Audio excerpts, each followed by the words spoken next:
दोस्तों, इस दुनिया में दिखावा करने वाले लोगों को हम दो तरह से देख सकते हैं। एक तो वह जिनके पास धन संपदा होती है, तब वह दिखावा करते हैं, और दूसरे वह जिनके पास कुछ भी नहीं होता, उनके पास धन संपदा भी नहीं होती। कहने का अर्थ यह है कि उनके पास कोई भी ऐसा गुण नहीं होता जिससे लोग उनकी प्रशंसा करें। इसीलिए वह झूठ बोल बोलकर दूसरों से अपनी प्रशंसा करवाना चाहता है। वह दिखावा करता है कुछ होने का, लेकिन उसके अंदर कुछ होता नहीं है। जो लोग अपने गुण या फिर अपनी धन संपदा के कारण दिखावा करते हैं, वह अहंकार के शिकार हो जाते हैं। उनके अंदर अहंकार फूट फूट कर भर जाता है। उन्हें खुद पता भी नहीं चलता, लेकिन धीरे धीरे यही अहंकार उनके जीवन का मजा छीन लेता है। और जो लोग कुछ गुण या फिर धन संपदा ना होते हुए भी दिखावा करते हैं, ऐसे लोग जीवन में हमेशा दुखी रहते हैं, क्योंकि ऐसे इंसानों की सच्चाई कभी ना कभी तो सामने आ ही जाती है। तो उन पर कोई विश्वास नहीं करता, कोई भरोसा नहीं करता, और इस दुनिया में कोई भी उनका अपना नहीं होता। उसके घर वाले, उसके माता पिता तक उस पर भरोसा नहीं करते हैं, क्योंकि उसकी दिखावा करने की आदत सबकी नजरों में उसे नीचा बना देती है। आज की जो कहानी मैं आप लोगों को सुनाने वाला हूँ, वह एक ऐसे व्यक्ति की कहानी है जो दिखावा करने की वजह से परिस्थितियों में फंसता चला जाता है, और आखिरकार उसका परिणाम क्या होता है, यह तो आपको इस कहानी में ही सुनने को मिलेगा।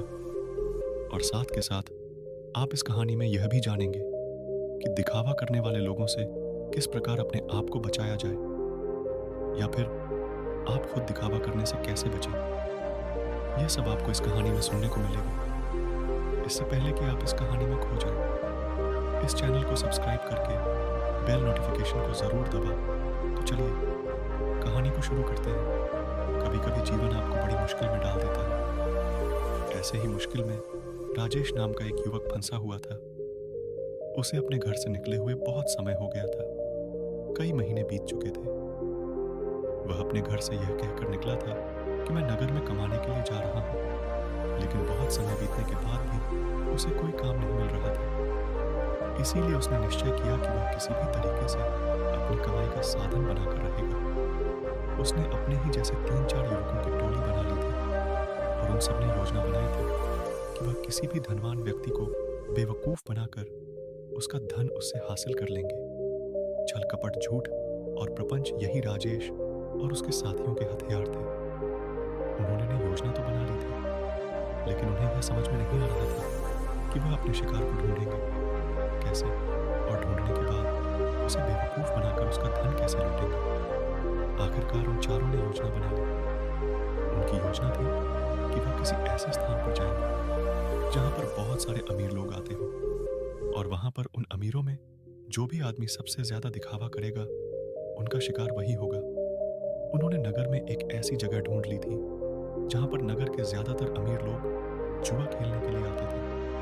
वो उन चारों की योजना थी कि वह एक ऐसा नाटक रचे जिसमें राजेश किसी नगर का महाराज कहलाया जाएगा, और उसके सभी साथियों में से 2 साथी उसके अंगरक्षक होने का अभिनय करेंगे। सिर्फ राजेश ही नहीं था जो राजा होने का दिखावा कर रहा था, उसके साथ उसका दूसरा साथी भी था जो किसी दूसरे नगर का राजा होने का दिखावा कर रहा था। आखिर उनकी योजना क्या थी, यह आपको कुछ देर में पता चल जाएगा।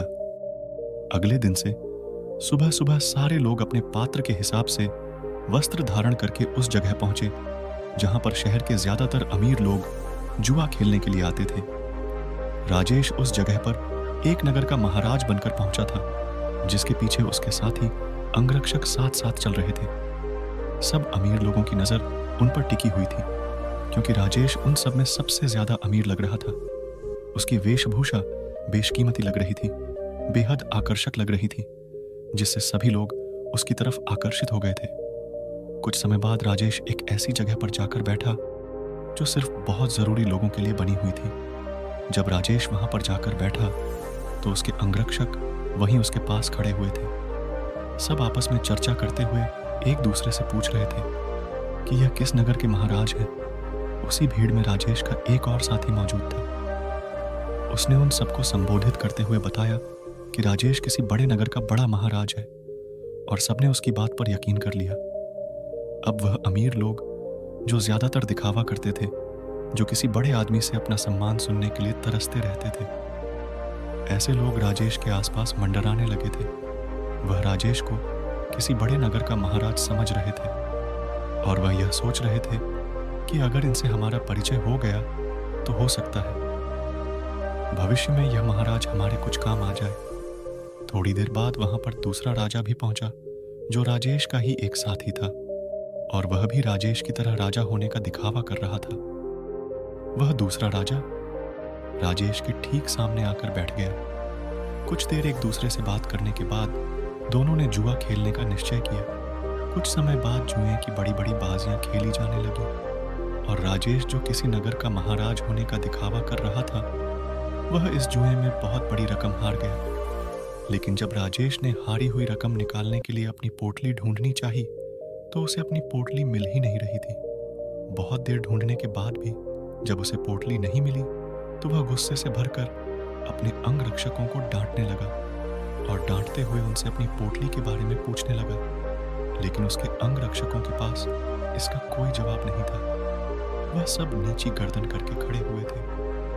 राजेश ने बड़े ही शांत स्वर में अपने सामने बैठे हुए राजा से कहा कि देखिए, लगता है कि हमारी सोने के सिक्कों से भरी पोटली कहीं पर गुम गई है।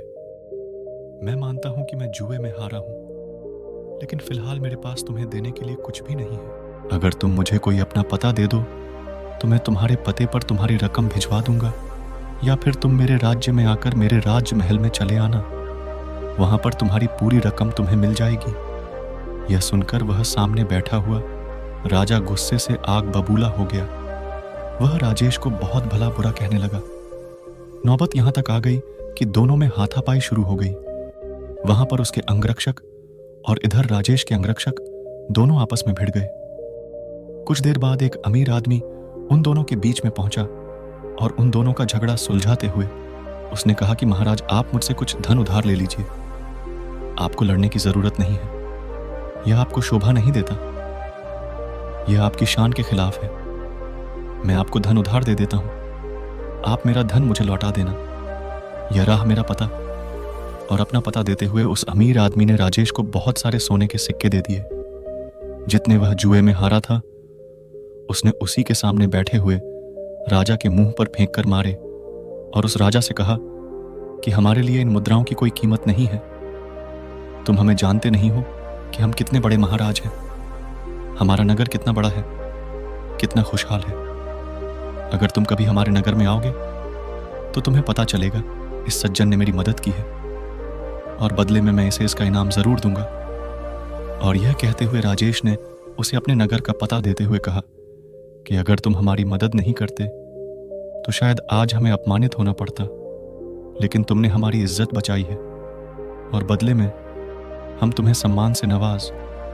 तुम्हें कभी भी किसी भी चीज की जरूरत हो तो तुम बेहिचक हमारे नगर में हमारे राजमहल के अंदर चले आना। तुम्हारे लिए हमारे राजमहल के दरवाजे हमेशा खुले रहेंगे। वह अमीर आदमी तो चाहता ही यही था कि किसी तरह मेरा काम निकल जाए, किसी तरह मैं महाराज की नजर में ऊंचा बन जाऊं कि भविष्य में कोई मैं अपना काम उनसे निकलवा सकूं। थोड़ी देर बाद संध्या हो चुकी थी और संध्या समय सभी अपने घर की तरफ प्रस्थान कर गए। राजेश ने भी उस अमीर आदमी से जाने के लिए आज्ञा मांगी और कुछ समय में उसका धन वापस लौटाने का वादा करते हुए राजेश वहां से अपने अंगरक्षकों के साथ प्रस्थान कर गया। उनके द्वारा रचे गए नाटक में एक अमीर आदमी फंस चुका था, जिससे उन्होंने बहुत सारा धन भी ऐंठ लिया था। राजेश ने योजना बनाई थी कि जैसे ही वह किसी अमीर आदमी को बेवकूफ बना देगा तभी वह इस नगर को छोड़ देगा, क्योंकि यहां पर रहना अब खतरनाक साबित हो सकता था। इसीलिए उसने अपने साथी को बुलाने के लिए कहा, जो दूसरे राजा का अभिनय कर रहा था, क्योंकि सोने के सिक्कों से भरी पोटली तो उसी के पास थी। लेकिन बहुत ढूंढने के बाद भी राजेश का साथी उसे कहीं नहीं मिला। अब राजेश को आभास हो गया था कि उसके साथी ने उसी को बेवकूफ बना आया है और सारा धन लेकर रफू चक्कर हो गया है। जब राजेश को इस बात का पता चला तो उसे बहुत दुख हुआ। उसे कोई रास्ता नहीं सूझ रहा था।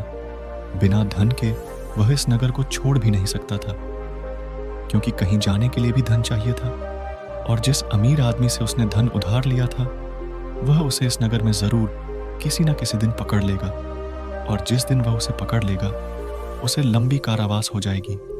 यहाँ पर समझने की बात यह थी कि वह अमीर आदमी उन लोगों के बीच में दिखावा करने की कोशिश कर रहा था कि मैं राजा के कितने करीब हूं, मैं उनकी मदद करता हूं, ताकि दूसरे अमीर लोगों को यह लगे कि उसके संपर्क बहुत ऊंचे ऊंचे हैं। यह बहुत अमीर और बहुत रईस लोगों के बीच में उठता बैठता है, जिससे उसका ओहदा अपने साथियों के बीच बढ़ सके। इसीलिए उसने दिखावे की वजह से राजेश रूपी राजा को वह धन उधार दे दिया था। और राजेश तो जैसा कि आप सबको पता है, वह तो इसीलिए दिखावा कर रहा था कि वह किसी को अपना शिकार बना सके। लेकिन वह कहते हैं कि जैसी करनी वैसी भरनी, दोनों को दिखावे की सजा मिली। उस अमीर आदमी का धन लुट गया, और यहाँ राजेश को उसके साथी ने ही बेवकूफ बना दिया था। कुछ समय बाद राजेश को उस नगर के दरबारियों ने ढूंढना शुरू कर दिया, क्योंकि उस अमीर आदमी को पता चल चुका था कि उसके साथ छल हुआ है, उसके साथ कपट हुआ है, और वह किसी भी कीमत पर राजेश को ढूंढना चाहता था। इसीलिए राजेश को छुपकर जंगल के रास्ते से वह नगर छोड़कर भागना पड़ा। जंगल में छुपते छुपाते वह एक दिन एक भिक्षु की कुटिया में पहुंचा, जहां पर एक भिक्षु ध्यान कर रहा था। राजेश उस भिक्षु के चेहरे की सादगी देखकर उसकी तरफ बहुत आकर्षित हो गया। राजेश उनके ध्यान से बाहर आने का इंतजार करने लगा। कुछ देर बाद भिक्षु ने जब अपनी आंखें खोली तो उन्होंने सामने बैठे राजेश को देखा। उन्होंने राजेश से पूछा कि तुम कहाँ जा रहे हो और यहाँ पर मुझसे क्या चाहते हो। राजेश उनके चरणों में गिर पड़ा और रोते हुए उनको बोला, गुरुदेव, मैं दिखावा कर कर थक चुका हूँ, मुझे कोई रास्ता नजर नहीं आ रहा। घर वालों के सामने मुझे दिखावा करना पड़ता है कि मैं नगर में कोई काम कर रहा हूँ, और नगर में मैं लोगों को बेवकूफ़ बनाता हूँ, उनके साथ छल करता हूँ, कपट करता हूँ। मेरा पूरा अस्तित्व दिखावे पर टिका हुआ है। कृपया करके मुझे कोई ऐसा तरीका बताएं जिससे मैं आपकी तरह सादगी भरा जीवन जी सकूं, खुश होकर शांत होकर अपने जीवन का मजा ले सकूं। मैं थक गया हूं। भिक्षु ने मुस्कुराते हुए कहा कि सारी दुनिया दिखावा ही तो कर रही है। कोई अगर तुमसे कहता है कि तुम तो बहुत ही ईमानदार आदमी हो तो तुम खुश हो जाते हो, ये जानते हुए कि तुम एक झूठे और मक्कार आदमी हो। हर जगह हर परिस्थिति में जब भी किसी इंसान को मौका मिलता है तो वह दिखावा करने से चूकता नहीं है। ये तुमने भी जरूर महसूस किया होगा। दिखावा करने के बाद तुम्हें तो यह लगता है कि तुम बहुत समझदार हो, तुम चालाक हो, लेकिन चालाक होने के कारण तुम्हारे जीवन की सरलता खो जाती है। तुम साधारण नहीं रह पाते, तुम हर जगह दिखावा करने की कोशिश करते हो, और इसीलिए जीवन के आनंद को तुम कभी महसूस ही नहीं कर पाते। लेकिन समझने की बात यह होती है कि आदमी दूसरे के सामने दिखावा तभी करता है जब वह सामने वाले की नजर में ऊंचा होना चाहता है। अगर तुम सामने वाले से प्रभावित नहीं होते तो तुम्हें दिखावा करने की कोई जरूरत ही नहीं रहेगी, क्योंकि तुम किसी ना किसी तरह सामने वाले आदमी को आकर्षित करना चाहते हो, उसे अपनी ओर खींचना चाहते हो, और यही दिखावे का सबसे बड़ा कारण होता है। लेकिन जो इंसान तुम्हारे दिखावा करने की वजह से तुम्हारी तरफ आकर्षित हुआ है, तो कल अगर उसे तुम्हारी सच्चाई पता चलेगी तो वह तुमसे दूर भी हो जाएगा। इसीलिए दिखावा करने की वजह से अपने भी हमसे दूर होते चले जाते हैं। हमें इसका कभी एहसास ही नहीं होता और हम अकेले पड़ते चले जाते हैं। आखिरकार हम पाते हैं कि हमारे आसपास कोई भी मौजूद नहीं है जिसे हम अपना कह सके, जिससे हम अपने दिल की बात कर सकें, क्योंकि हर इंसान के सामने हमने सिर्फ दिखावा ही किया है। लेकिन जो इंसान अपने आप को जानता है, अपने एकांत में स्थापित हो गया है, उसे किसी के आने जाने से कोई फर्क नहीं पड़ता। वह तो बस अपने एकांत का आनंद उठाता है। कोई आए तो ठीक और जाए तो भी ठीक।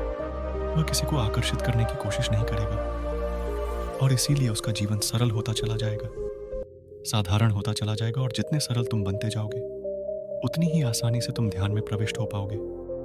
जीवन एक परीक्षा है, लेकिन कुछ लोग उस परीक्षा में संघर्ष नहीं कर पाते, और वह लोग एक दिखावे का रास्ता अपना लेते हैं। उस जीवन को पूरी सच्चाई से जीना ही नहीं चाहते। वह खुद की सच्चाई को भी खुद स्वीकार नहीं करना चाहते। ऐसे बहुत से लोग होते हैं जिनके अंदर बहुत सारी बुराइयां होती हैं, लेकिन वह अपनी बुराइयों को कभी खुद महसूस ही नहीं कर पाते, खुद स्वीकार ही नहीं कर पाते। उन्हें पता होता है कि उनके अंदर यह कमी है, लेकिन अहंकार व दिखावे के कारण ना तो वह अपनी बुराई सामने वाले के सामने बता पाते हैं और ना ही उसको खुद स्वीकार करके उसको ठीक कर पाते हैं। इसीलिए सबसे पहले दिखावे की दुनिया को छोड़ो, बनावटी दुनिया को दूर हटा दो, क्योंकि जब बनावटी दुनिया तुमसे दूर होगी तो ही तुम्हारा मन स्वच्छ हो पाएगा, निर्मल हो पाएगा। और जितना मन तुम्हारा निर्मल होगा उतने ही अच्छे लोग तुम्हारे संपर्क में आते रहेंगे, और जितना कपटी तुम्हारा मन होगा तो कपटी लोग ही तुम्हें मिलते जाएंगे। हमें वही लोग जीवन में टकराते हैं जिस तरह का हमारा खुद का नजरिया होता है। अगर हमारा नजरिया साफ है, शुद्ध है, तो हमें शुद्ध लोग ही टकराएंगे, और वहीं पर अगर हमारा नजरिया कपट से भरा हुआ है, धोखे से भरा हुआ है, तो हमें रास्ते में ऐसे ही लोग टकराएंगे। तुम किसी को धोखा दोगे, कोई तुम्हें धोखा देगा, और यह गोला निरंतर चलता रहता है। इस चक्र से बाहर आने का सिर्फ एक ही तरीका है, किसी को आकर्षित करने की कोशिश मत करो, किसी को भी जबरदस्ती झूठ बोलकर खुश करने की कोशिश मत करो। बस तुम अगर यह छोटा सा सिद्धांत अपना लेते हो तो तुम्हारी बनावटी दुनिया कब सच में बदल जाएगी तुम्हें पता ही नहीं चले। साधारण रहकर, सरल रहकर, ध्यान की गहराइयों से अपने जीवन का परिचय कराओ, तब तुम्हें जीवन के आनंद का पता चलेगा। तब तुम समझोगे कि जीवन के असली मायने क्या होते हैं। किसी को बेवकूफ बनाना, किसी को झूठ बोलना, जबरदस्ती दिखावा करना, यह जीवन नहीं है, यह कुछ और है। यह दुख है, यह संताप है, और यही दुखों का कारण है। इसीलिए तुम दुखों को काटना चाहते हो तो सबसे पहले इस पेड़ की जड़ को उखाड़ कर फेंको जो दिखावे का पौधा तुमने लगा रखा है। और यह कहकर वह भिक्षु कुटिया के अंदर चला गया। उनके जाने के बाद राजेश ने महसूस किया कि उसके जीवन में जितनी भी समस्याएं हैं उसके पीछे मूलभूत कारण उसका दिखावा ही है। अगर वह दिखावा करना छोड़ देता है तो जाहिर सी बात है वह झूठ बोलना भी छोड़ देगा। फिर कैसी भी परिस्थिति हो वह सिर्फ सच बोलेगा, और जब सच बोलने की हिम्मत उसमें आ जाएगी तो उसका जीवन खुद ही परिवर्तित हो जाएगा। ऐसे ही विचारों में डूबा हुआ वह उस जंगल को पार कर गया। दोस्तों, आपने आज के इस वीडियो से क्या सीखा वह मुझे आप कमेंट में बता सकते हैं। इसी के साथ में उम्मीद है कि आपको आज की वीडियो पसंद आई होगी, तो इस वीडियो को उस इंसान को शेयर करें जिससे यह कहानी सुनने की जरूरत है, और उसी के ठीक बाद चैनल को सब्सक्राइब करें। तो चलिए फिर मिलते हैं ऐसी एक और नई वीडियो में एक नए मैसेज के साथ। तब तक के लिए अपना ख्याल रखें। धन्यवाद और नमो बुद्धाय।